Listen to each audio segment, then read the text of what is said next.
infrastructure like the city school, and recently a theater where people are taking refuge from bombings.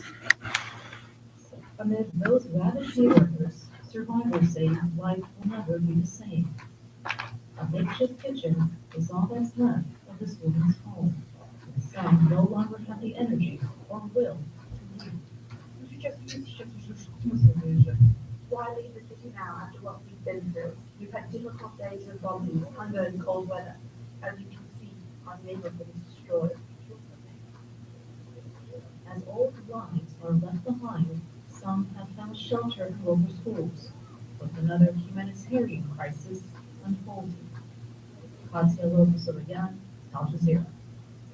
Al Jazeera's Imran Khan joins us now live from Ukraine's capital, Kyiv. So, Imran, Ukraine's president, Volodymyr Zelensky, has accused Russia of committing war crimes in Mariupol. What's the latest you're hearing from that? Well, from Mariupol, it's a city that has almost been completely destroyed. Certainly the center of it has been attacked actually by land, by air, and by sea. Not only has the center of the city been attacked, but civilian targets have been hit in huge number, I have to say. Not only residential blocks, but places where people are taking shelter. We just heard my colleague Katia's report there about the drama center that was housing children. I actually had children written in front of that. That was hit by Russian attacks, and that has really angered Volodymyr Zelensky. It's worth actually going over some of his comments again. They're incredibly powerful. He said that the port city of Mariupol was a terror that will be remembered for centuries to come. He said that to do this to a city is a terror that will be remembered for centuries to come. He said, and he went on to talk about the peace. Why? He said that they were unpleasant, but they were necessary. I'm just cleaning the house while watching the news. Firstly, it's the eastern side of Ukraine, the Russians are making some gains now. They've already got Crimea, that was annexed in 2014. How's your day? Get the city of Mariupol and the rest of the regions in Donbass. That gives them a significant chunk. I just wait. I just.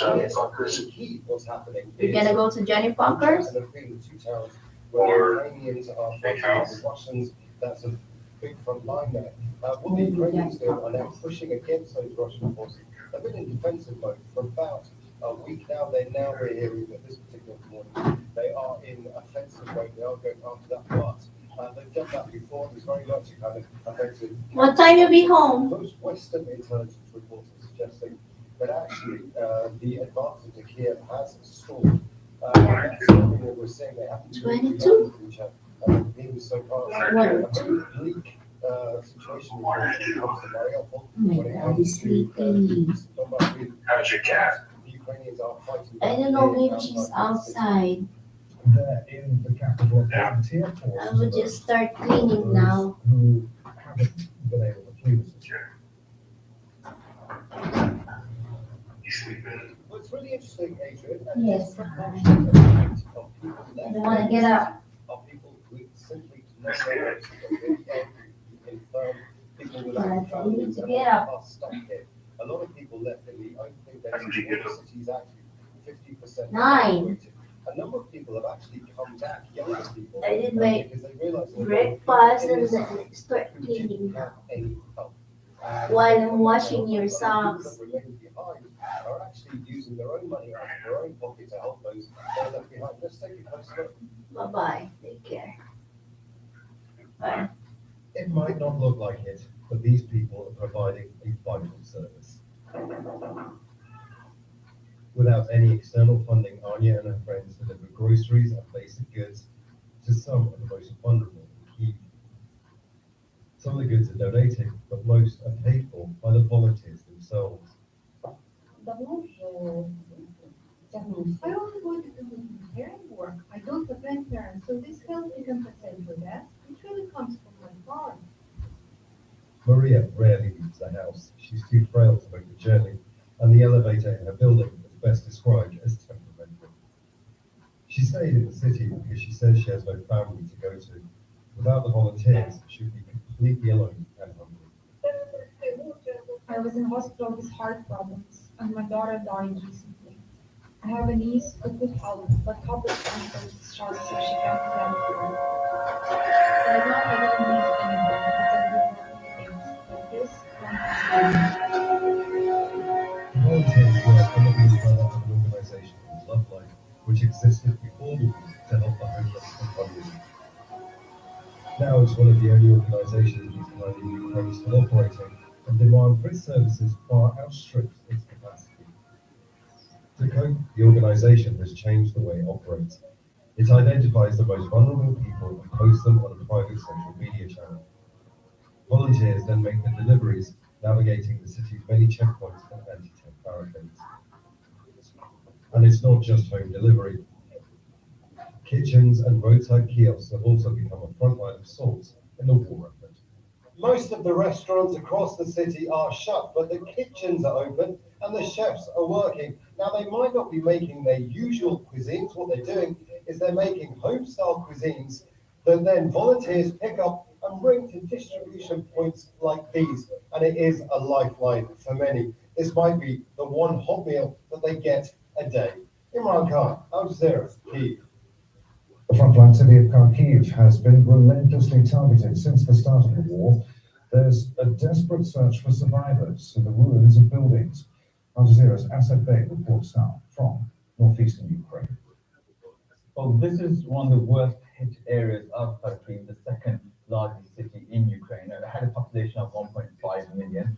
That's been drastically reduced because many people have left. Now, this to the left of me here was a shopping mall.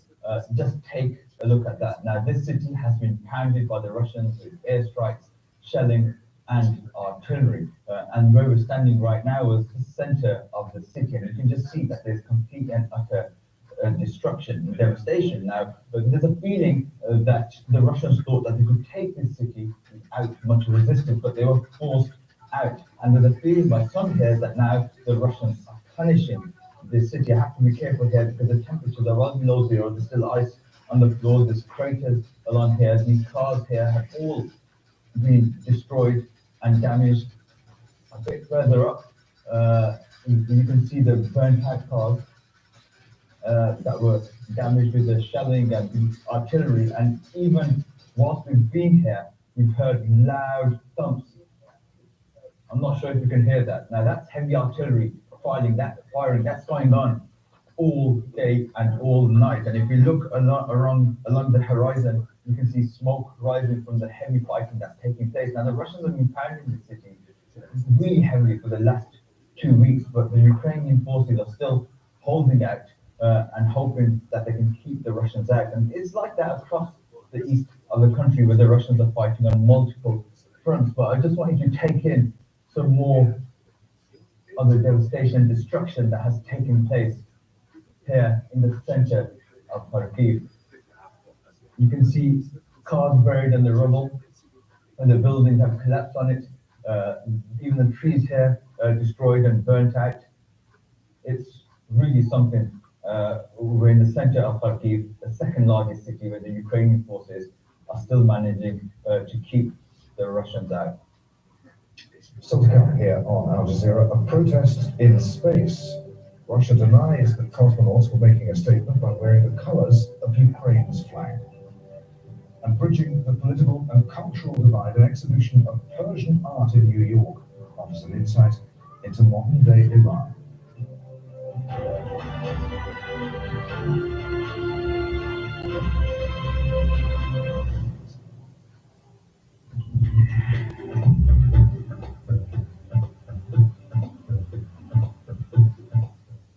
Hello, we've got some lovely spring sunshine across much of northern Europe, a big area of high pressure, and it's going to warm up as we go through the next couple of days. It's not particularly warm at present, but that is a strong area of high pressure. It means largely clear skies, and we've already come across for the time being.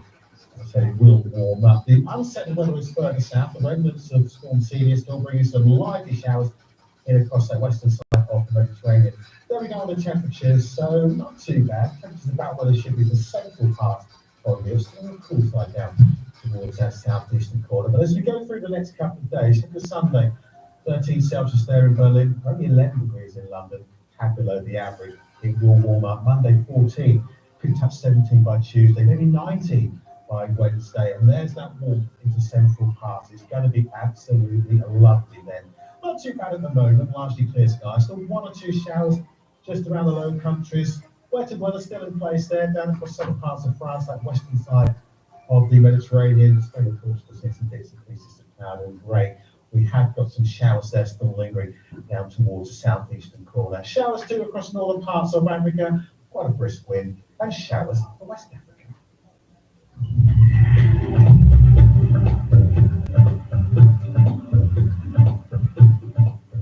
Frank assessments. For China, it will benefit from the zero COVID strategy if the rest of the world cannot get it together. Informed opinions. At all costs, Pakistan needs an Afghanistan that's stable. Critical debate. Vladimir Putin claims that NATO constitutes an existential threat to Russia, but it's precisely his actions that's created this insecurity in the region. In-depth analysis of the day's global headlines. Inside Story on Al Jazeera.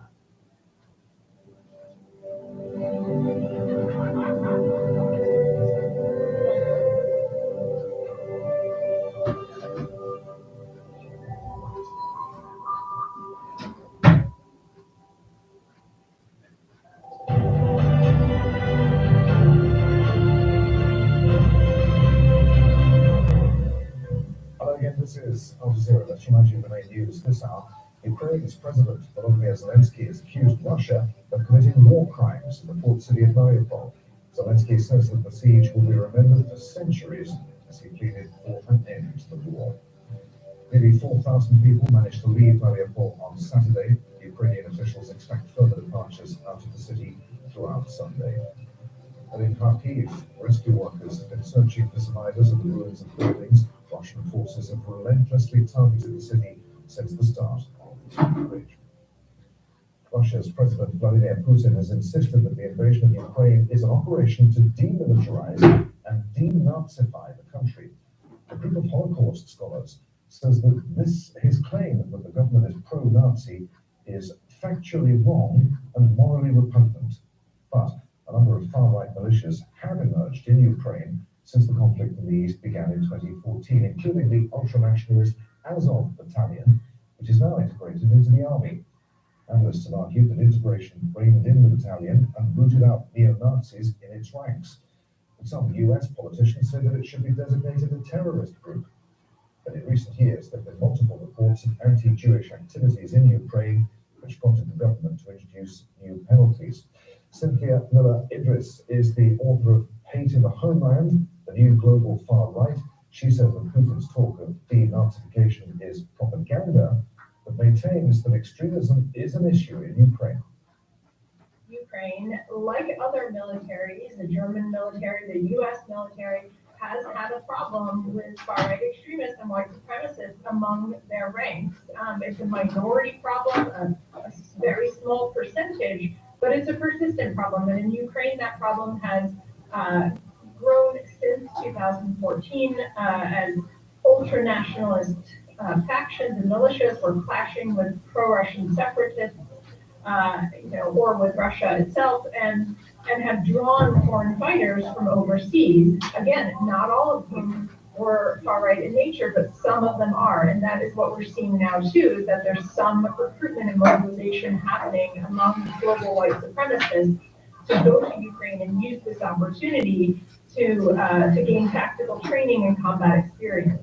They may not really have any political objectives in mind related to Ukraine, but it's an opportunity to gain training, to recruit, to fundraise. So that's the danger, is that people are going there. The other danger, of course, is that people go there because they want to defend Ukraine and then become radicalized while they're there because they get into a mix of people who have these ideological views once they're there. So again, it's a minority problem, but that doesn't mean we can dismiss the propaganda while still acknowledging that there is a small problem that has to be dealt with and that could exacerbate, have some ripple effects after this conflict is over. Russian cosmonauts have dismissed reports that their yellow flight suits with blue stripes were inspired by the Ukrainian flag. It is the first crew to arrive at the International Space Station since Russia's invasion of Ukraine. And as Al Jazeera's Rory Challenge reports out, it's raised questions about how political tension will affect international space exploration. They may now be floating 400 kilometers above the Earth's surface.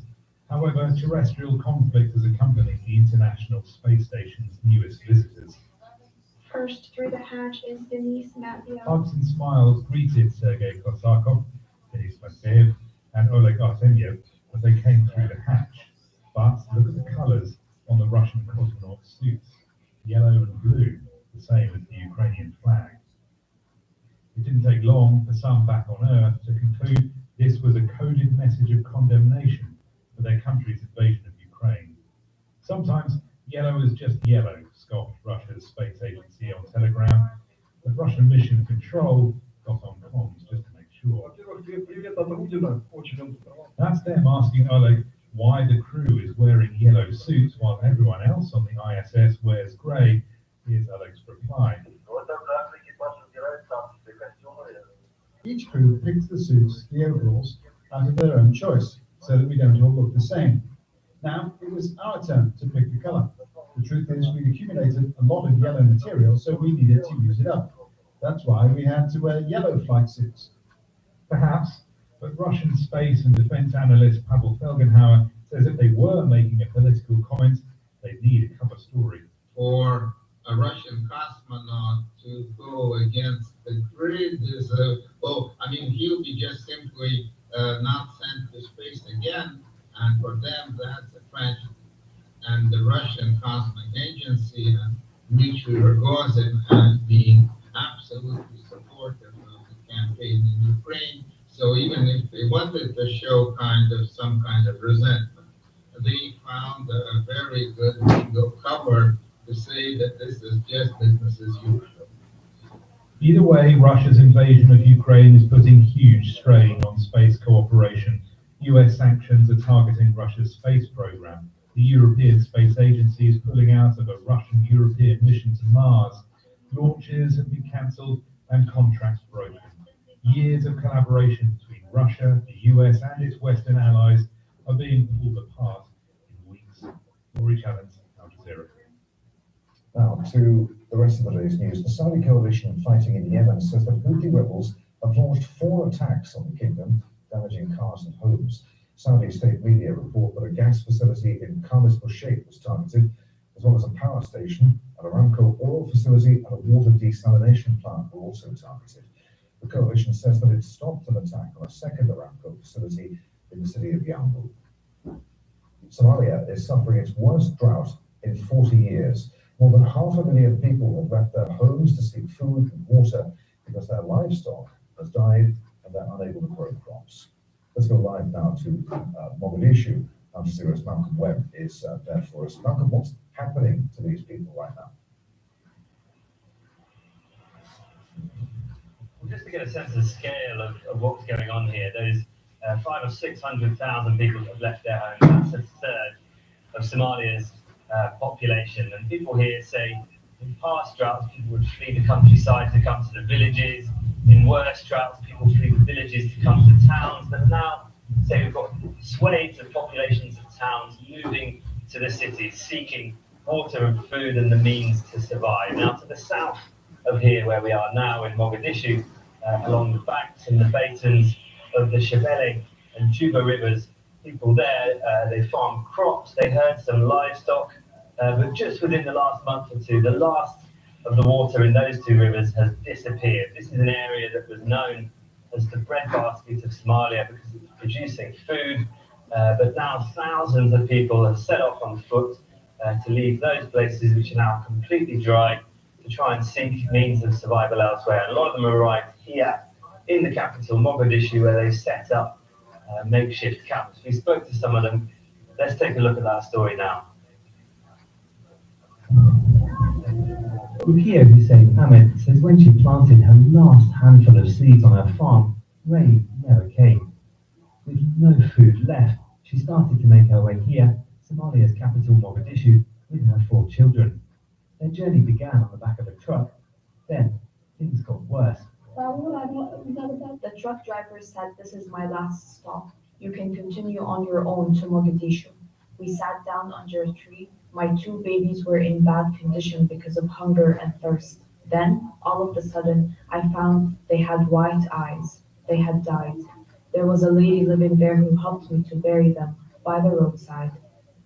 Rukio and her two surviving children were among a rapidly growing number of people who are now staying in camps like this on the outskirts of the city.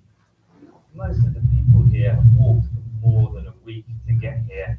They carried whatever they could, tarpaulins and sheets, that's what they've made their shelters out of. There are more than 1,000 people living in this settlement, and all of these shelters have sprung up within the last 4 weeks. Where they've come from, the situation has been deteriorating, and the humanitarian agencies say it's about to get much worse. Most of them have come from the southern part of Somalia, where they depended on farming and herding livestock until the last 3 rainy seasons failed.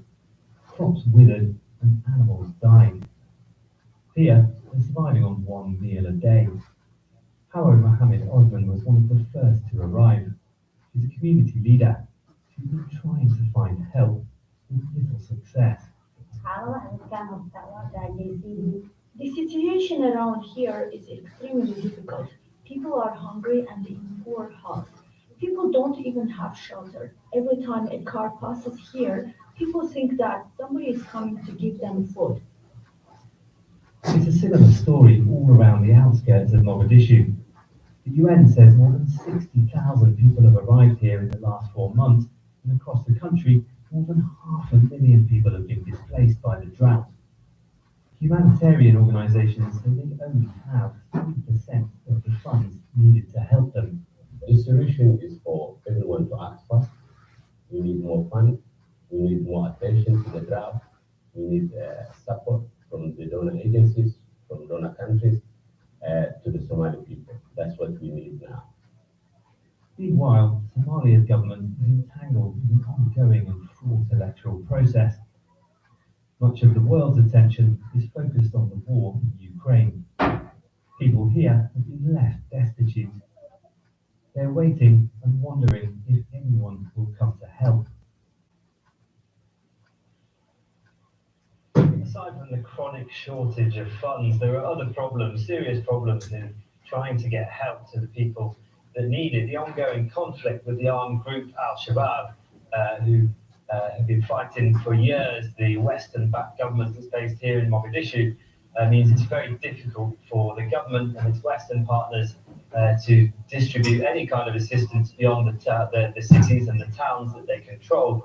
Al-Shabaab controls swathes of the countryside, and they want to control any aid that's going to be distributed there. So that means if aid can't be distributed where people live, they have to move to the towns or the cities to have any chance of getting help at all. That just exacerbates the displacement problem. And all this happening at the same time as Somalia's politicians are trying to select new leaders. That means at the moment they're completely distracted. So donor nations don't even know who they'll be doing business with in a few weeks from now. So all of these things are holding up the process of delivering help. The next rains are due in April. Long-term weather forecasters say they're not expected to deliver much water at all. And if indeed that is the case, things from here will be expected to get even worse.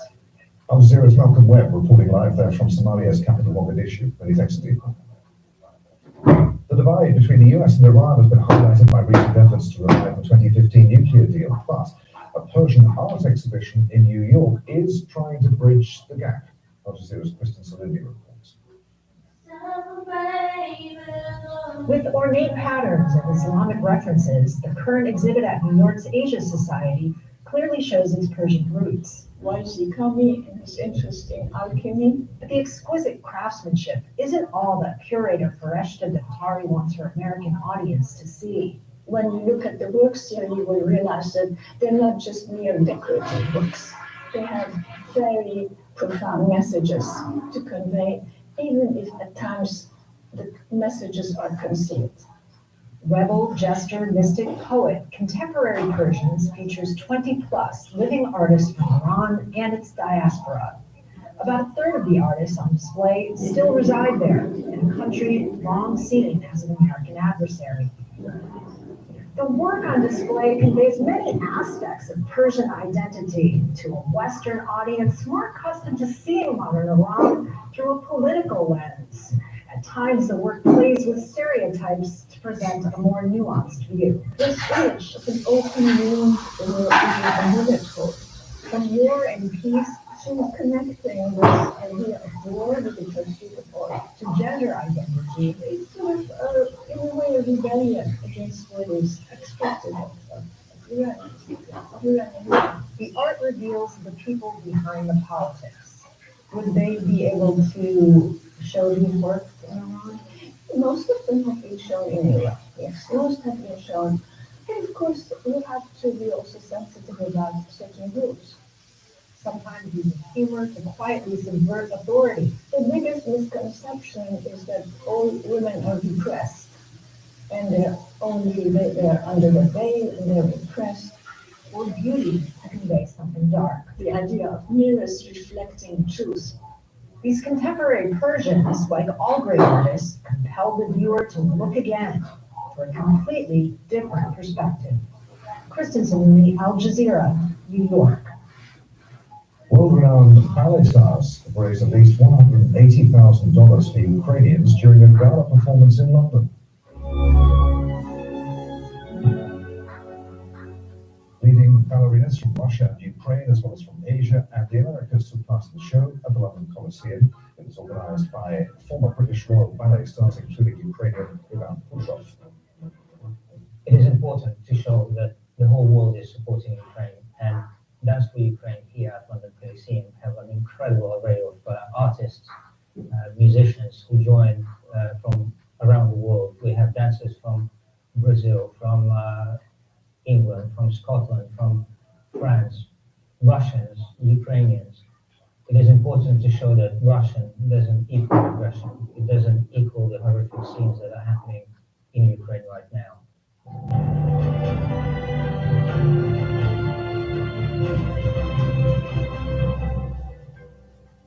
It is good to be with us. Hello, Adrian Finnegan here in Doha. The headlines in Al Jazeera. Ukraine's President Volodymyr Zelensky has accused Russia of committing war crimes in the port city of Mariupol. Zelensky says that the siege will be remembered for centuries as he pleaded for an end to the war. To do this to a peaceful city, what the occupiers did to it is a terror that will be remembered for centuries to come. And the more Ukrainians tell the world about it, the more support we find. The more Russia uses terror against Ukraine, the worse the consequences will be. Nearly 4,000 people managed to leave Mariupol on Saturday. Ukrainian officials expect further departures out of the city throughout Sunday. In Kharkiv, rescue workers have been searching for survivors in the ruins of buildings. Russian forces have relentlessly targeted the city since the start of the invasion. Al Jazeera's Imran Khan reports that from the capital, Kyiv. There's two assessments going on right now when it comes to Ukraine. Firstly, it's the eastern side of Ukraine where the Russians are making some gains. Now, they've already got Crimea, that was annexed in 2014. If they can get the city of Mariupol and the rest of the regions in Donbass, that gives them a significant chunk of the east. Here in Kyiv, what's happening is Bucha and Irpin, the two towns where the Ukrainians are fighting with the Russians. That's a big front line there. What the Ukrainians doing are now pushing against those Russian forces. They've been in defensive mode for about a week now. In other news, the Saudi coalition fighting in Yemen says that Houthi rebels have launched 4 attacks on the kingdom, damaging cars and homes. Saudi state media report that a gas facility in Khamis Mushaykh was targeted, as well as a power station. An Aramco oil facility and a water desalination plant were also targeted. The coalition says it stopped an attack on a second Aramco facility in the city of Yanbu. And those are the headlines. More news for you on Al Jazeera after today's Inside Story. Next. Argentina's wildlife is being jeopardized by industrialized agriculture and uncontrolled cattle grazing. Teresa Bowden takes you on a journey into the Iberá National Park to explore what's being done to protect nature and meet some of those determined to work on rewilding Argentina. Talk to Al Jazeera in the field. The US president warns China of consequences if it helps Russian forces in Ukraine. Beijing blames Washington for the war and says sanctions will hurt the global economy. So what's China's strategy on Ukraine, and will it hurt relations with the West? This is Inside Story.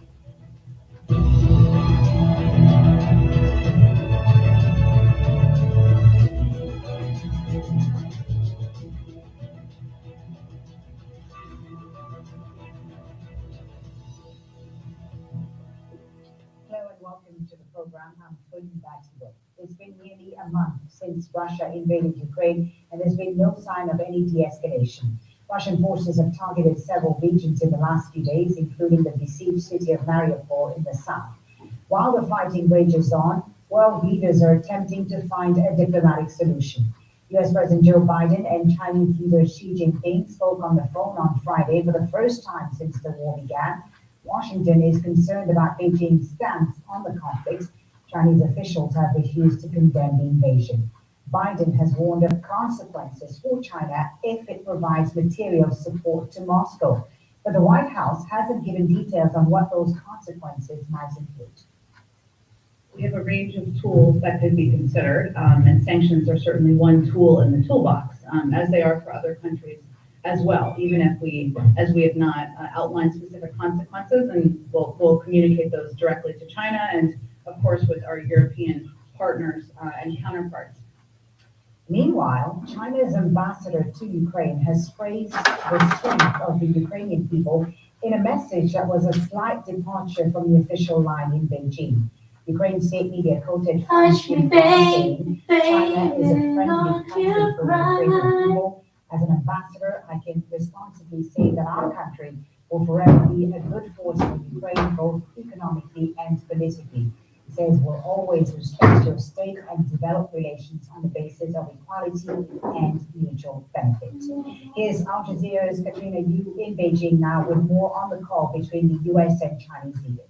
According to the Chinese readout, said that President Xi Jinping told Joe Biden that both countries have a responsibility to de-escalate tensions, that fighting was in nobody's interest, and also he repeated China's stance that sanctions would not be effective in ending of the war and would only serve to damage the global economy that is already struggling to recover from the pandemic. Now we know for the US part that Joe Biden emphasized that there would be material costs, or there would be consequences for materially supporting Russia in its efforts to invade Ukraine, although the US did not state what these consequences would be. US officials have asserted that Russian officials have asked China for military support, military aid in the form of equipment, in terms of helping to engage in this war, something that both Moscow and Beijing have denied. President Biden also went on to share his own view of the war and put forward the US and its allies' efforts to stop Russia's invasion and presumably try to get China on board with that. However, we have seen no indication whatsoever that he was successful in this. And in fact, by the end of this, for as long as it did last, we've seen no sign whatsoever that China's position has changed.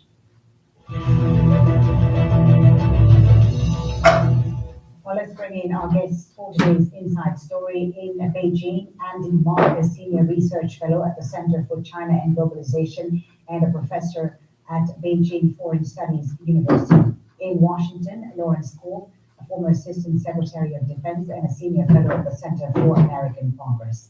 And in London, Zeno Leone, a lecturer in war studies at King's College London and an affiliate of the University Lao China Institute.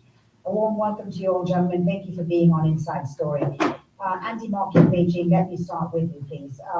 As Katrina said there in her report, the call between President Biden and President Xi doesn't seem to have changed anything in either leader's or either country's position. But you believe that this was a significant and an important call. Why is that? I do believe this was an important call. I think, first of all, the framing in the Western media really is misleading and being nothing more than dutiful stenographers for the U.S. government. If you read the Singhua readout, of the call. It makes 3 points. The first, that both presidents thought the call was constructive. The second point, which is the most important, is that both presidents will instruct their people to take concrete actions to ensure that the China-US relationship is back on the right track. And finally, the issue that's urgent and consuming the attention of the world is that both sides also believe that proper measures need to be taken to resolve the Ukrainian crisis. And I think the second point that's really important, and the key here is, can the U.S. muster the political courage that is necessary to honor the decisions taken during this call? So this is why I think it was actually a very, very important call. Andy, you talk about the framing in Western media of this conflict. I wonder, how does Chinese public opinion view this conflict in Ukraine? What, on social media in the past few days, there seems to have been a shift in Chinese social media. How are they seeing this conflict? Isn't it bad PR for China to be sustaining these ties with Russia right now when civilians are being bombed?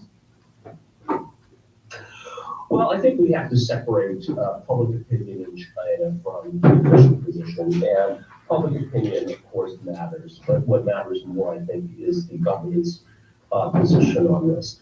And this has been consistent all along. That China has long said that it is on the side of peaceful development. And that I think a couple things I would question here, that it's a month in and Russia still is not back down. If we really understand the causes of this conflict, they're complex. Clearly, there are heated disagreements and, of course, violent disagreements on both sides of this question. But frankly, China has said that it is an impartial, neutral, and objective participant in this and not taking one side or the other, which I think is the only effective path to a peaceful solution. Larry, Lawrence Cole, I'll ask you about this in just a second, whether China is a neutral participant, but I want to get your thoughts first on this call between President Xi and President Biden, this long phone conversation they had. Is it a watershed moment? Do you think, as Andy does, that this was an important? Oh, I think it was very important because really the ultimate future of what happens in Ukraine is dependent on both China and the United States. And so I think it was important for President Biden to connect with President Xi and explain to him what the United States would do if, in fact, China provides more aid to Russia. Because right now, at least according to U.S. reports, Russia is running out of even ammunition and even food for the troops. And so if China doesn't provide that, then maybe Russia will be willing to negotiate with the Ukrainians, who have already announced they might pull back from their desire to join NATO. So on the question of China's neutrality that Andy was talking about there, is China, do you agree with him that China could be a neutral mediator in this conflict? I think very definitely that China could, because China has very strong trade relations with Europe, which is part of this conflict. They're the only country in the world that really still has influence on Russia. I think it was very interesting that before Putin invaded, he went to Beijing to talk to Xi and didn't do it till the Olympics were over, so it wouldn't distract from China's attention on the Olympics. Yes, they do have it. The United States, its European allies, and even some countries in Asia have all come out against Russia. But if China continues to try and help them, Russia will have less incentive to end this conflict on a negotiated solution. Okay, Zeno, let me bring you into the conversation. The slight and subtle change in rhetoric we've seen in Chinese media recently, in the last few days at least, when it comes to the war in Ukraine. They're focused on the humanitarian and the refugee crisis. The tweet also from the Chinese ambassador to Ukraine, quite significant.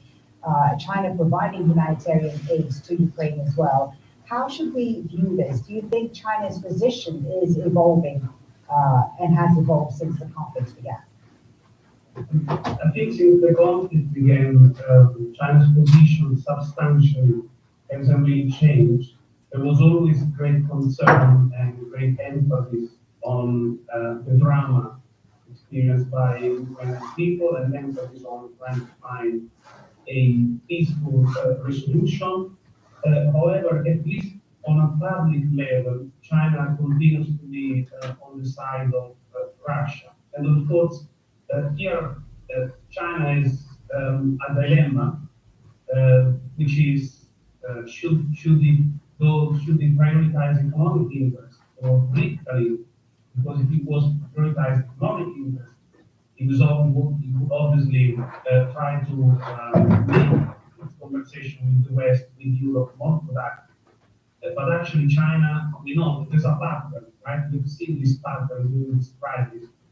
China normally tends to prioritize long-term political interests, and China really needs at this stage of its grand strategic trajectory a partner, partners in plural, and certainly Russia is one of those. So I think China's position hasn't substantially changed. It's still on the fence, concern for Ukraine, but not ready to let Russia go yet.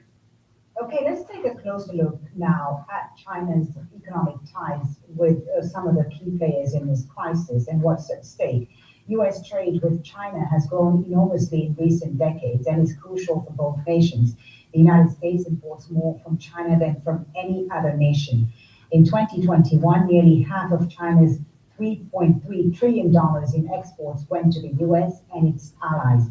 That number is far higher than its trade with Moscow, which hit a record annual high of more than $146 billion last year. And trade between China and the EU was worth more than $800 billion for the same period. Anti-market in Beijing. Zeno says a difficult balancing act for China. What are the options then for Chinese leaders if this conflict drags on? Well, I think unfortunately, I think all indications, despite everyone's hope that it can resolve soon, will likely drag on. I'm not sure that it really has much of an impact on China's stance or its policy decisions. I agree with Zeno that I think that really China's stance, despite some positive rhetoric or statements from the Ukrainian ambassador, as you said, really has not changed. And the economics of this does not play that big of a role. The important thing here, I think that China's been very, very clear, is that whether in Europe or whether in Asia, what it will not tolerate is any country undermining the security interests of other countries in the region. And this is a message that I think has been delivered very clearly and resolutely to the U.S., most recently in this call between the two presidents, Xi and Biden. You're in sport. Do you agree with this? Andy says the economics of this don't play a big role. I think an issue that's more important than China here is the whole question of Taiwan, because they see Russia claiming Ukraine back to part of Russia the same way that they see Taiwan as part of China. And that sort of goes in combination with the economic interests. They have both concerns. And I think that really plays in this. In fact, what we hear from the corner is when Biden started talking about Ukraine, China started talking about Taiwan. So that is very important to them, not just the economic consideration. But I think what Biden made clear to them is these economic consequences, as you just pointed out here, with the amount of trade with the U.S. and the European Union, could really have pretty severe consequences for China. What consequences precisely would the Biden administration be considering here? Would the U.S. go as far as isolating China economically in the same way that Russia finds itself isolated in sanctions today? I think they would move in that direction. And Biden, I don't think Biden knows exactly now, because these obviously would have severe impacts on the United States as well as our European nations. So that really is the key question. So it's really up to China now, as we say in the U.S. The ball is in their court. they want to help Russia by providing ammunition right now, or are they going to maintain their neutrality and then try and start negotiations? Because remember, negotiations are already ongoing. I think China could play a positive role and tell Russia, you know, you can come out ahead with this. They'll recognize your annexation of Crimea. There'll be more independence in the Donbass region, and Ukraine won't join NATO, and you can declare that a victory. Zeno, your thoughts about this? How likely is it that China could push Russia to end the war and withdraw from Ukraine? So I think what we've learned from the meeting between Biden and Xi, and also in the last 2 months, and from his practice, that actually there seems to be a bit of an hegemonic vacuum, where nobody is able to stop China and Russia. And also, we need to understand that the international system of sovereign states, it doesn't work in a way that somebody in Beijing, only because China is a very influential power, can just pick up the phone and stop Putin doing whatever he's doing, especially when Ukraine is such a high stake for Russia. So on the one hand, China is probably the most likely player to be able to achieve something meaningful from the point of view, because the EU made from the US clearly cannot at the moment. On the other hand, that doesn't mean that China has all this influence that many people think, especially many in the US, hopes that China will have on Russia. So, and this is also why China remains on the fence, because perhaps it wouldn't want to be seen as interfering directly with the conflict, trying to stop it, and then maybe fail, because that would have a negative impact on its influence. It kind of looks like a great power that perhaps has only influence over small powers, but not in a major crisis like this one. Andy, in Beijing, your thoughts on this? Well, I like Lawrence's phrase that the ball is in someone's court. I would say that the ball is in the U.S.'s court for 2 reasons. First, that Russia is nowhere near as isolated from the United States or Western Union would like to make it out to be. First of all, let's look at India. It was very clearly said that they're looking to set up a ruble exchange with Russia to trade with Russia.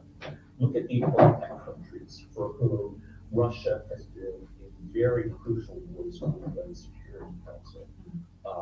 Pakistan, Iran. So I think the efforts to isolate Russia really are not going as well as the US is portraying. And this will be doubly, if not triply true for efforts to isolate China. Because while what Russia can do is threaten NATO and the US with nuclear attacks, China is not only a nuclear power, it's an economic superpower. So it will be even more damaging, I think, to countries like the US that would try to impose any kind of economic sanctions on China.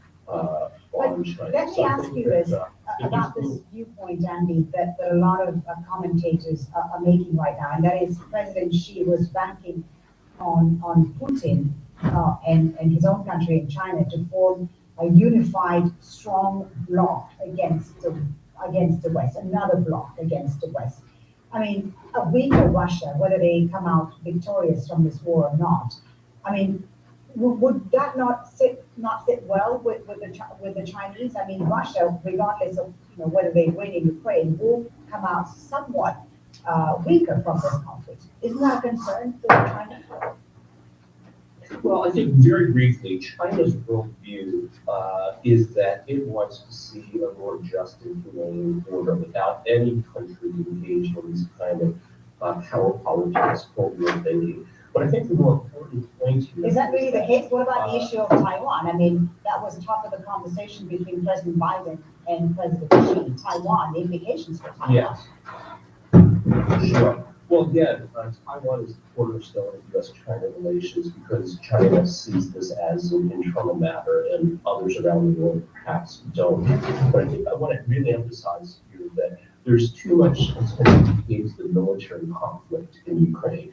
But in fact, we need to focus on, I think, where the real battle is, which is economic. And what about if energy prices, food prices double and triple? What is that going to do to Europe? We're already seeing the early devastating impact from 3 million refugees come next winter if this conflict is still going on and energy prices double and triple, food prices are increasing. I think this will severely test, if not shatter, the European and in particular, Germany, I think many analysts in the financial world that focus on the energy sector say that Germany really should be much closer to Russia than the US, but it's taboo at this point to question Atlanticism. Let's bring So I in, think we have to see. yeah, we have to see it. Let's bring in Larry in Washington, DC. Larry, your thoughts about this? How will this war define, first of all, future relations between the US and China, but also between China and Europe? Lawrence Ford. Well, I think it's going to have a great impact. I think our colleague from Beijing is right that there's going to be severe economic consequences for everybody involved. There are also going to be economic consequences for China, not just in the United States.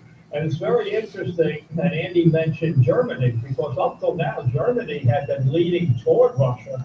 But after this started, Germany not only canceled the Nord Stream pipeline, but basically gave offensive equipment to Ukraine. In other words, Germany has ended its post-World War II policy of really remaining neutral and is becoming more aggressive.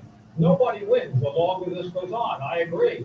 The real question is, can China and the U.S. come to an understanding that profits everybody? Because I think that China would like to see a new world order in which China and Russia sort of confront the United States and end the period of U.S. hegemony. And that's going to be the real question. How does this end? And he's right, the whole world doesn't support it, but I am really surprised that Asian countries, Singapore, Japan, they have also joined in putting these sanctions on. So it's really, I think it's a pivotal moment for the international community here, how this ends up, because the ramifications will go on for decades. Okay, Zeno Leone in London, your thoughts. Can China and the US come to an understanding? And what will Russia's success or failure in Ukraine mean for, global security in the years to come and the global economy? So it's a very difficult moment for the world order. And first of all, to answer your first question, the problems between the US and China, they're structural and they go beyond this crisis. We have just forgotten about those problems because now Ukraine is on the front page of every newspaper. Why is a difficult moment for the world order? The world order is already somehow experiencing a real decoupling. On the one hand, the US trying to move beyond the liberal order with the big better world of Joe Biden, decoupling in some areas from China. China is trying to do exactly the same with the Common Prosperity Campaign, the westernization. So this crisis is pivotal because it might accelerate this trend, this partial decoupling. And so it's very critical for us to understand and to see where the partnership between China and Russia is going, because if it holds, there might be quite an important acceleration of this trend of decoupling, where we will see two partially detached sphere of influence. The Chinese one still very much in the making, looking at the developing world, and the US one, which will probably include those countries, those two countries that have joined in imposing sanctions against Russia, so Australia, Japan, Canada, and the EU. All right, gentlemen, thank you very much for a very interesting discussion. Andy Mock. Great conversation. And Zeno Leone, a great conversation indeed. Thank you very much. And thank you for watching. You can always watch this program again anytime by visiting our website at aljazeera.com. For further discussion, go to our Facebook page. That's facebook.com/AJ Inside Story. And of course, you can join the conversation on Twitter. The handle is at AJ Inside Story. From me, Willie Batibor, and the whole team in Doha, thank you for watching. Bye for now.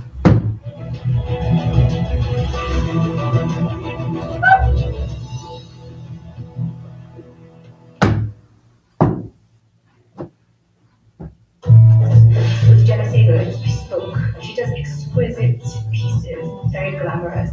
It's part of our culture to look our very, very best for a special occasion. And for that, people will spend money everything you see on the catwalk made you here. If there is going to be longevity, the young have to come in and turn things around. My Nigeria on Al Jazeera. A sanctuary for journalists. It was a haven from the war and shelter for civilians. Refugees were scattered into the garden. During Cambodia's bloody civil war, Some victorious, Portuguese, and suddenly returning our backs on. the Khmer Rouge had taken anything of value out of the culture. Cambodia, Lebanon, a new episode of War Hotels on Al Jazeera. Sediment and development have altered the course of the river. It no longer flows to the sea, and around 10 years ago, it became more susceptible to red tides. The bloom of algae causes discoloration in the water. I'm going to scoop some of this water up.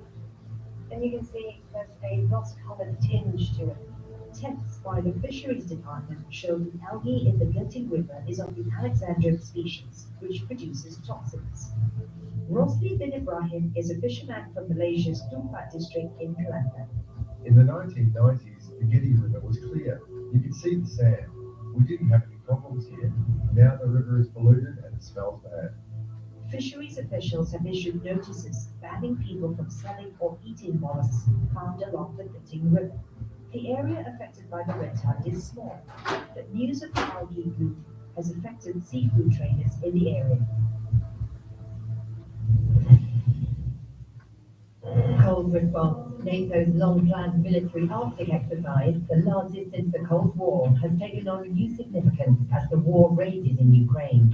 David Al Jazeera for the latest development, as 35,000 troops from 28 NATO countries demonstrate their abilities in a region already on edge.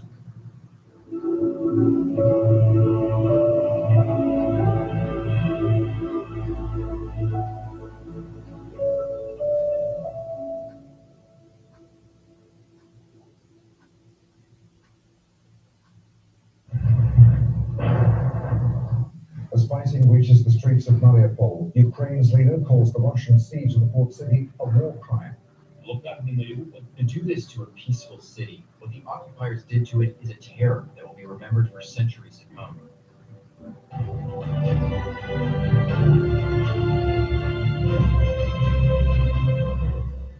Hello, I'm Adrian Finnegan. This is Al Jazeera live from Doha. Also coming up, we report from Ukraine's eastern front lines where Russian forces have been making serious advances.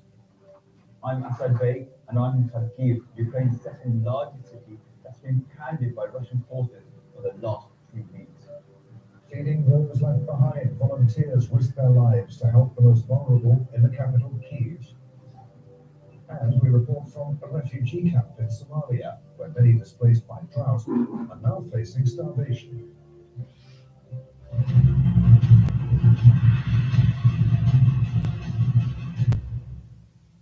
Ukraine's President Volodymyr Zelensky has accused Russian troops of committing war crimes in Mariupol. The southern port city has been under relentless artillery attack and has left its people without power and with all water for more than a week. This is the territory in red here that Russia and its separatist allies control. About 4,000 people were able to escape the fighting in Mariupol on Saturday. Capturing it would establish a land bridge for Russian forces between annexed Crimea and the separatist-held eastern region of Donbass. To do this to a peaceful city, what the occupiers did to it is a terror that will be remembered for centuries to come. And the more Ukrainians tell the world about it, the more support we find. The more Russia uses terror against Ukraine, the worse the consequences will be.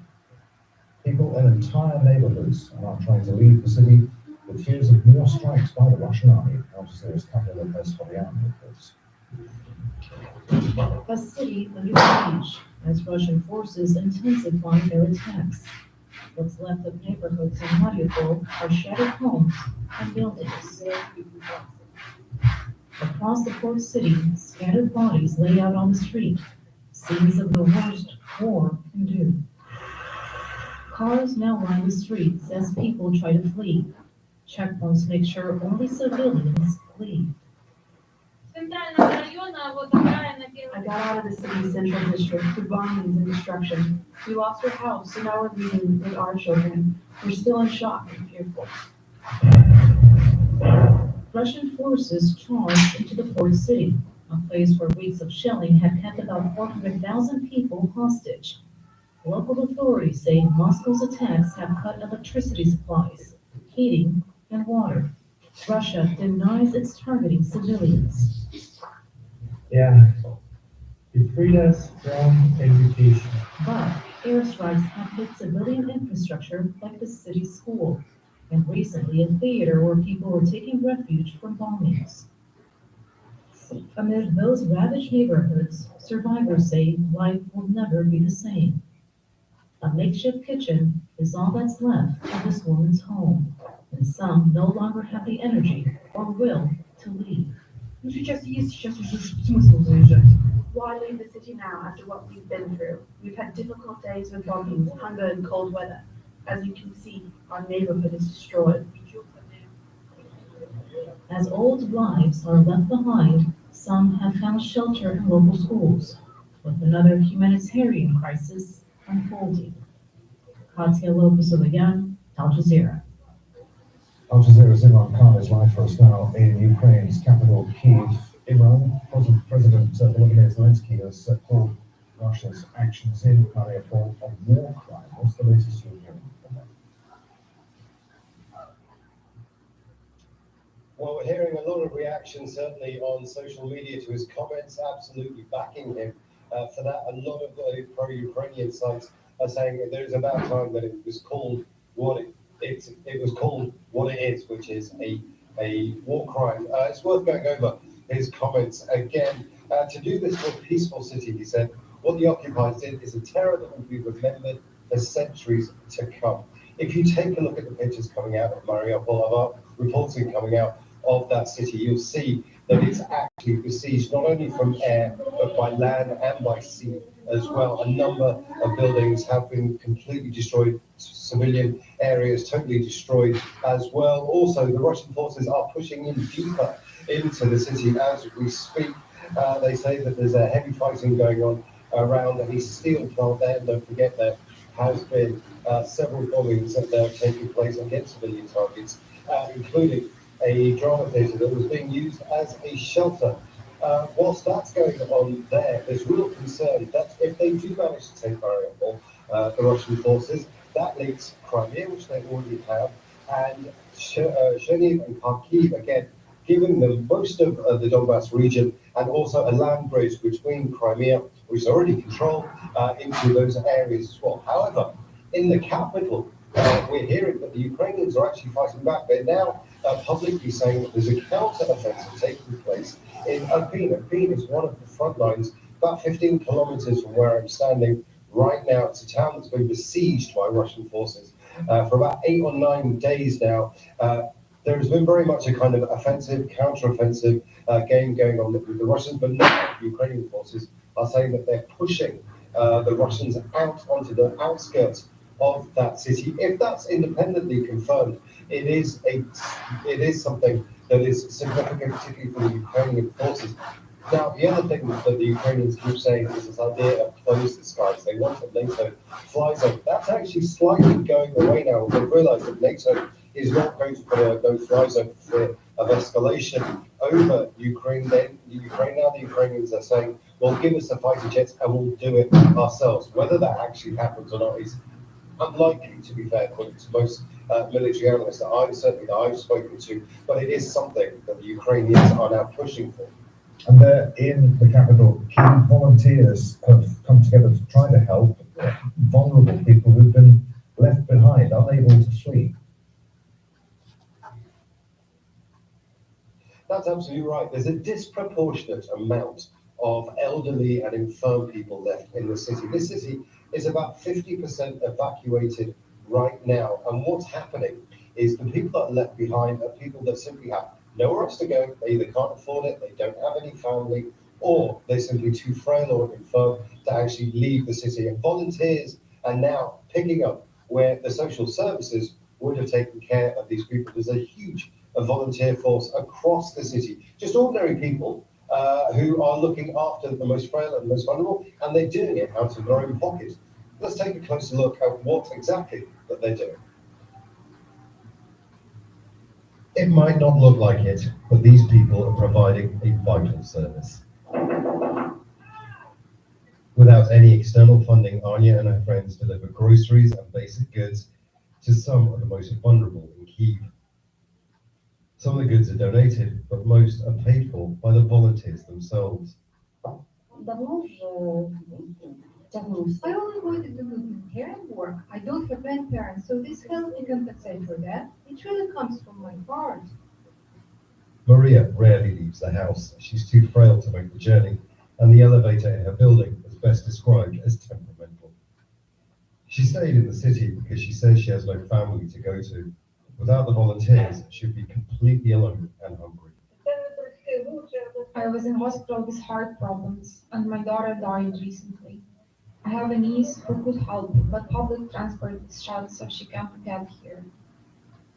Right now, I don't need anything because they brought me things, but this one plus one. The volunteers work under the umbrella of an organisation called Loveline, which existed before the war to help the homeless and vulnerable. Now it's one of the only organisations of its kind in Ukraine still operating, and demand for its services far outstrips its capacity. To cope, the organisation has changed the way it operates. It identifies the most vulnerable people and posts them on a private social media channel. Volunteers then make the deliveries, navigating the city's many checkpoints and anti-tank barricades. And it's not just home delivery. Kitchens and roadside kiosks have also become a front line of sorts in the war effort.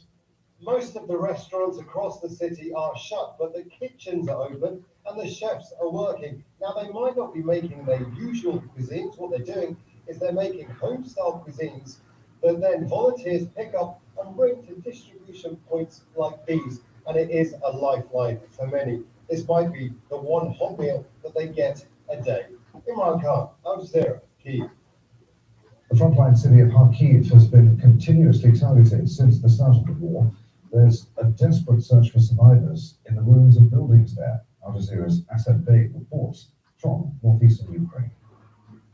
Well, this is one of the worst hit areas of Kharkiv, the second largest city in Ukraine. It had a population of 1.5 million. That's been drastically reduced. Many people have left. Now, this to the left of me here was a shopping mall.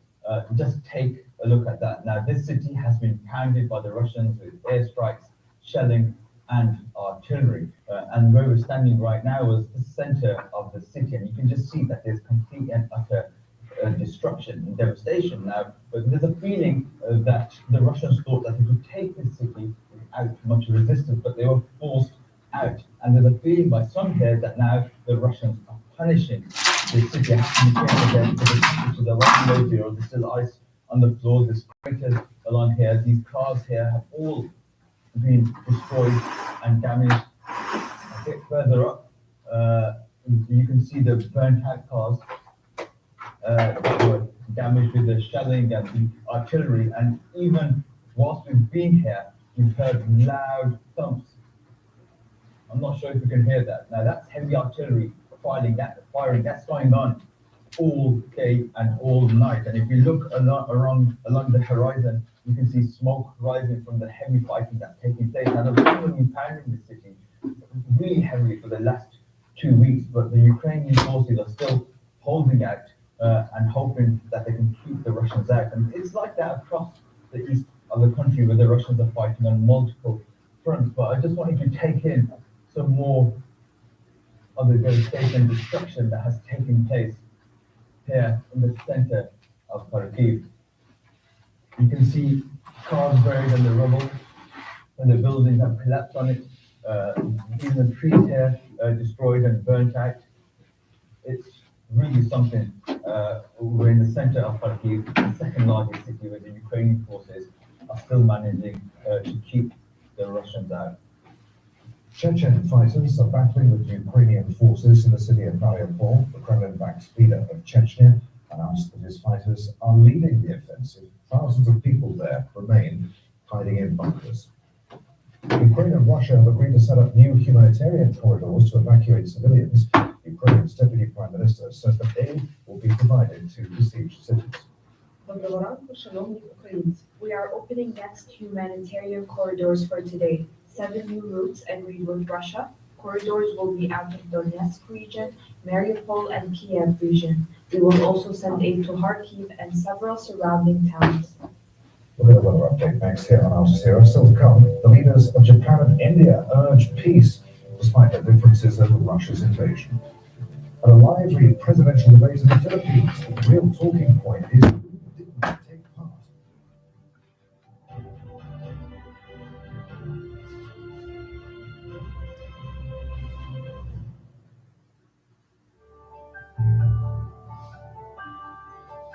Look forward to brighter skies. The weather, sponsored by Qatar Airways. Hello, well, I don't often get to say this, but Scotland is one of the warmest parts of Europe at the moment. We've seen some very high temperatures leading up towards that northwestern corner of the continent. That's courtesy of this area of the high pressure. This is high pressure, they're traveling in clockwise directions, with dragging up some warm air up towards the northwest of the region. Lightning showers continue down towards the south, but fine and dry, more spring sunshine coming in across a good part of Europe over the next couple of days. So that was the top temperature in the Highlands of Scotland, the Northwest Highlands, 20 degrees Celsius, scorching weather coming through here. Won't be quite as warm over the next couple of days, but still plenty of warmth around. We've got temperatures getting into the low to mid teens across northern parts of Germany, and that heat, if anything, expanding further as we go through Monday, Tuesday, and on into Wednesday. 18 Celsius in Berlin by Tuesday. Warmer still for Wednesday. The cooler air, as you can see, is further south, and that's where we've got the showers continuing, more wet weather coming in across the Mediterranean, making its way into Portugal, spreading across much of Spain as we go on through Monday. Still cool down towards the southeast, but warming up. The weather, sponsored by Qatar Airways. Argentina's wildlife is being jeopardized by industrialized agriculture and uncontrolled cattle grazing. Teresa Bowden takes you on a journey into the Iberá National Park to explore what's being done to protect nature and meet some of those determined to work on rewilding Argentina. Talk to Al Jazeera in the field. Here are some of the media stories. A critical look at the global news media on Al Jazeera. Shut off access to social media.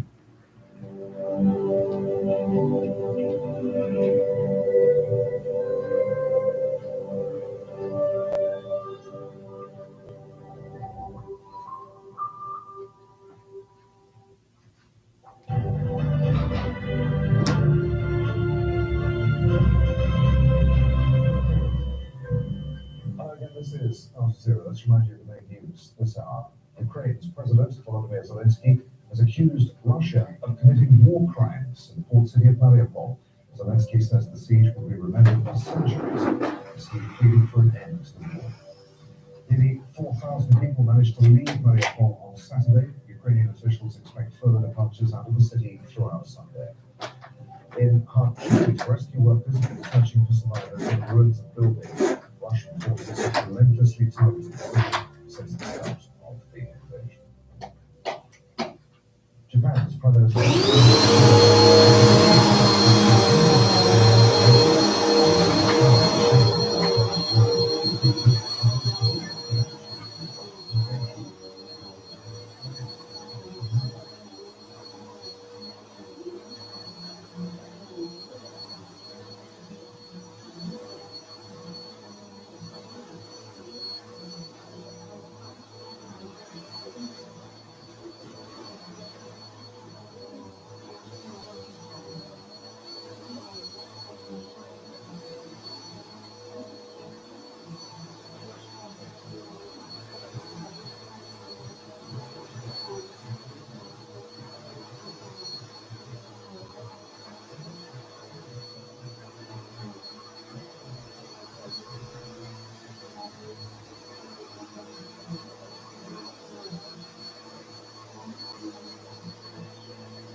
a live audience who has the best plan for the country's future.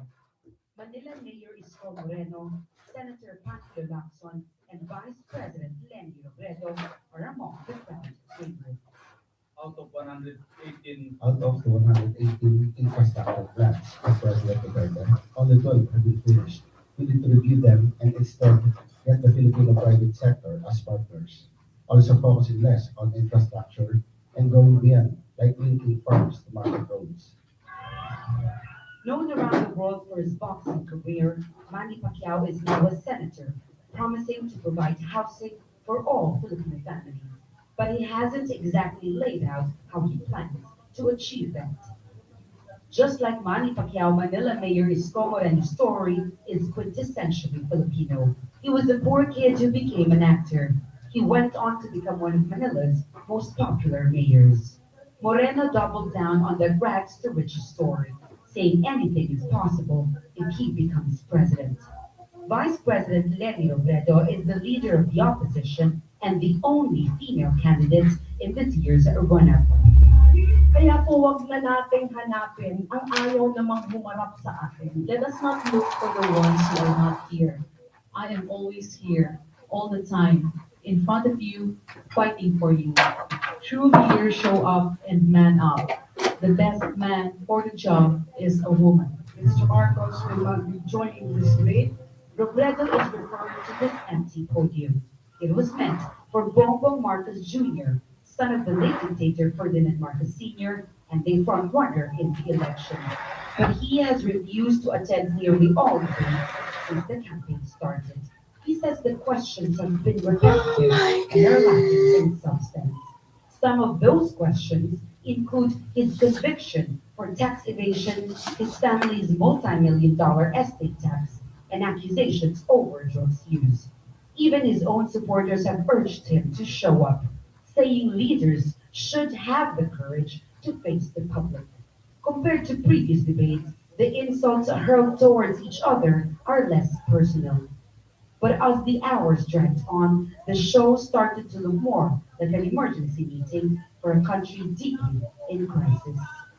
In this key moment of a long and divisive campaign, nearly all the candidates agree that debates are a necessary opportunity for the voters to measure the candidates' credibility. Jamela Alindogan, Al Jazeera, Manila. The Ukrainian punk band Beton have reworked the clashes hit London Calling to highlight what's happening in their homeland. Now get this, Kiev Calling, which has been recorded near the front line, has lyrics that call on the rest of the world to support Ukraine in its fight against Russia. Over the years, the song to raise funds for the Free Ukraine resistance movement.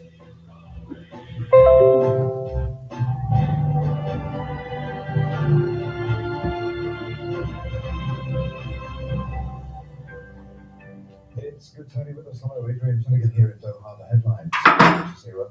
Ukraine's President Volodymyr Zelensky has accused Russia of committing war crimes in the port city of Mariupol. Zelensky says the siege will be remembered for centuries as he pleaded for an end to the war. To do this to a peaceful city, what the occupiers did to it is a terror that will be remembered for centuries to come. And the more Ukrainians tell the world about it, the more support we find. The more Russia uses terror against Ukraine, the worse the consequences will be. Chechen fighters are battling with Ukrainian forces in the city of Mariupol. The Kremlin-backed leader of Chechnya announced that his fighters are leading the offensive. Thousands of people remain trapped there, hiding in bunkers. Nearly 4,000 people managed to leave Mariupol on Saturday. Ukrainian officials expect further departures out of the city throughout Sunday. In Kharkiv, rescue workers have been searching for survivors in the ruins of buildings. Russian forces have relentlessly targeted the city since the start of the invasion. Russia says it's once again used hypersonic missiles to attack Ukraine. A spokesman for the Ministry of Defense says that military targets were hit. Cruise missiles also targeted shops, repairing Ukrainian armored vehicles damaged in combat operations. Somalia is suffering its worst drought in 40 years. More than 500,000 people have left their homes to seek water and food because their livestock have died and they're unable to grow crops. Somalia has experienced 3 severe droughts in the past decade. And the in their homeland.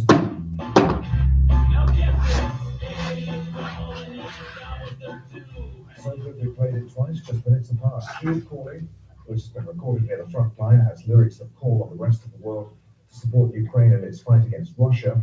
They're hoping to use the song to raise funds for the Free Ukraine resistance movement. I can play it for you again if you want. Those are the headlines, Al Jazeera. More news for you here. We'll have to talk to Al Jazeera coming up next.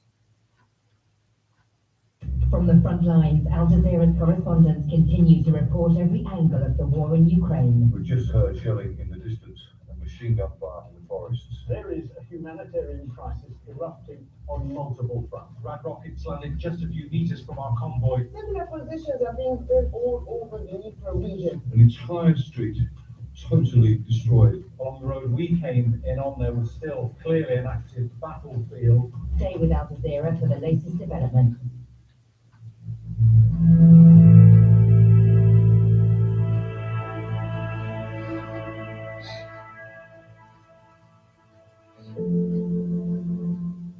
Wetlands are a 1.3 million hectare natural reserve in northeastern Argentina. In the local Guarani language, Ibera means bright water, and here there is plenty of it.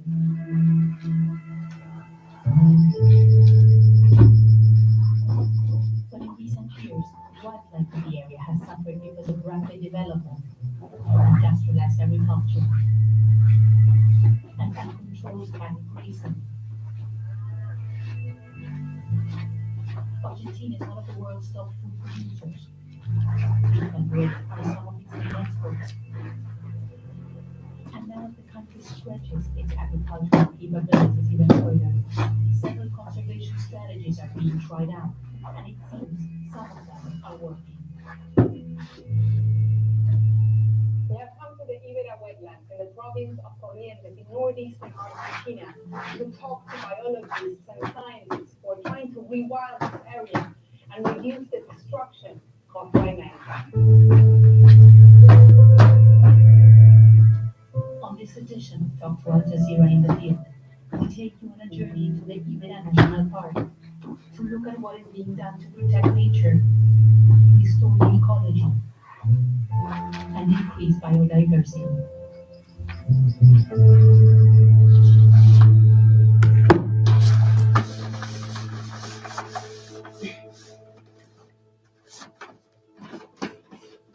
Rewilding is a term used by conservationists. It is still what's happening here. Emiliano Navier is a biologist who's leading the team on the ground, working to reintroduce species that have disappeared and to potentially restore the natural harmony that once thrived here. Rewilding means bringing nature back. So operationally, what it represents is just taking a piece of land and bringing back all the species that used to be there. So they start to interact and they start to do what they used to do when they were abandoned in those areas. When you do that, you basically restore all this network of interactions, and though that network of interactions, biological interactions, are the engine of the ecosystems. So you are basically restoring whole ecosystems by bringing back the species that went extinct 15, 100, 200 years ago. One of the reasons why many of these species disappeared is because of human action. I mean, is that the case? Yeah, 100% of the species we are trying to restore here in Iberia. We are lost to basically habitat destruction and heavy hunting and poaching. Between 50 and maybe 100 years ago. And how do we change that? Because outside, the borders of the national park, their populations, do they resist this attempt to restore nature? Okay. So we will have a big advantage here. So this wetland, it's huge. It's around 1 million hectares, even more. And we do have communities, local communities living around the wetland or inside the wetland. So one thing that we pay special attention is to our relationship with the local community. So we go out there and we explain them what we are doing, and we propose them a new way to relate to the wetland. And it's actually, we are not creating anything new, it's to relate to the wetland with a slight change. Now, instead of maybe harvesting wildlife from the wetland, we propose them to use the wildlife and the beautiful landscapes to develop a new economy based on ecotourism. We have had a great success with that here in Iberia, and we are trying to scale that up to different parts of Argentina now. One of the main species people working here are trying to reintroduce is the jaguar. It's not only native to this land, the jaguar is also a very prominent figure in Guarani mythology. Legend has it, the mother of heavenly twins known as Sun and Moon was killed by jaguars. The ferocious creatures raised the twins until a bird told them how their mother had died. The twins killed all jaguars except one that was pregnant, and that's the mother of today's jaguars.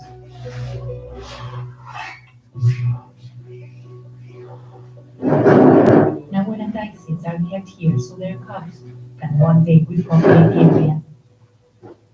Jaguars are seen as a threat to agricultural settlement in the area, and that's why their numbers have plummeted in the past years. In fact, in the province of Corrientes, they have been extinct for over 70 years now, and that's why projects are crucial to reintroduce this kind of species into the ecosystem. Magali Longo is the project coordinator. We met at the San Alonso Center, where the jaguars are being kept. El centro comienza con individuos que son de cautiverio, que son los reproductores de aquellas crías que vamos a liberar.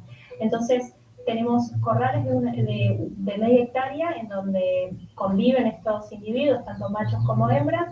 En un momento determinado, que la hembra está receptiva, los juntamos con el macho, se reproducen, y una vez que la hembra queda preñada, la pasamos a un recinto más grande, en donde todo el manejo a partir de ahí va a ser indirecto, a través de las cámaras de videovigilancia. Es muy importante que los individuos que nos donan, que vienen de cautividad, también sepan cazar, porque las hembras son las que les van a enseñar a las crías a cazar. Y es importantísimo que los yaguaretés, la primera condición para ser libres es que sepan cómo alimentarse. Cuando me decís indirecta, que es que ellos no los vean, o sea, que salgan a buscar la comida. Exacto. Indirecta significa que nosotros en ningún momento estamos en contacto con ellos, como en este caso que sí estamos en contacto con ella, que es un individuo de cautiverio que nunca va a poder ser libre.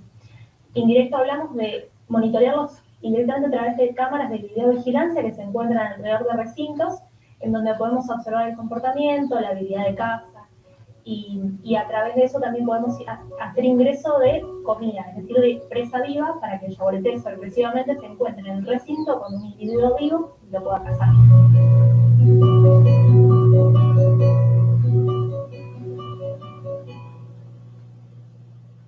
Lo que hizo la fundación va comprando tierras, estancias, que en su momento esto, la isla de San Alonso era una estancia ganadera grande. Se compra la estancia y se empieza a trabajar en el rewilding, precisamente, es decir, en el manejo activo de especies claves que faltan.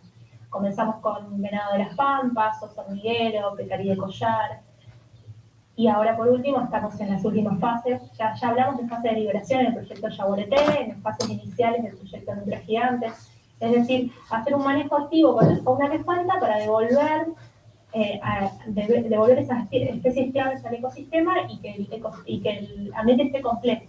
También para una cuestión de ecoturismo, ¿no? de tener esa concepción de que la gente alrededor de las áreas protegidas pueda vivir del avistamiento de la fauna.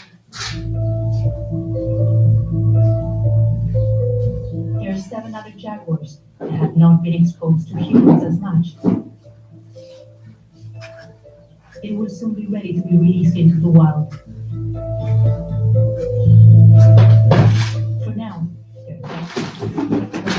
which makes it difficult to see them.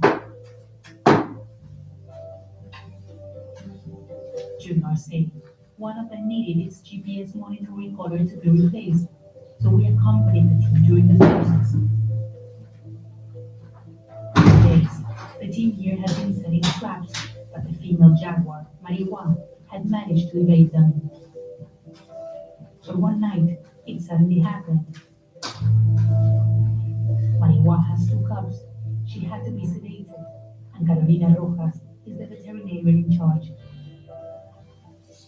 No va a ser liberal, por lo tanto necesitamos colocarle un collar. Como es prácticamente el último contacto que vamos a tener con ella, o es lo que esperamos, aprovechamos de tomar todas las muestras posibles, de la genética, también para enfermedades infecciosas y monitorear un poquito no solamente cómo está ella, sino cómo está el ambiente acá en el verano. Ella tiene 2 cachorros. Tiene 2 cachorros, así que bueno, revisarla también un poquito, ver si está la cría todavía y te lo mejor. Y algo más, ¿notaste algo que tenía que se puede decir de cómo está en el ambiente? No, para nada, ella es una ave fantástica, es una hembra que se alimenta de presaliva y de lo que ella pueda cazar. En su condición natural habla superviviente que se está aprendiendo y que está aprendiendo a convivir acá en el verano con todas las presas que hay y bueno, sacar todos los recursos. It takes a while for Mariwa to wake up. She looks at us wary and then leaves to meet with her 2 cubs.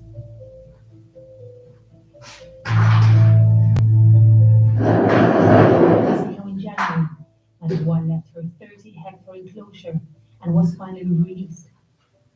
She's now roaming in the Ibera Wetlands and will start playing a crucial role in the ecosystem in the area. The project is part of Rewilding Argentina, a process that began more than 20 years ago when U.S. philanthropist Douglas Tompkins and his wife Kristen started to buy land in Argentina and Chile that could be used for conservation, and then donated it to the national park. Rewilding Argentina has contributed land to 5 national parks in the country. Proyectos de al menos entre 15 y 20 años.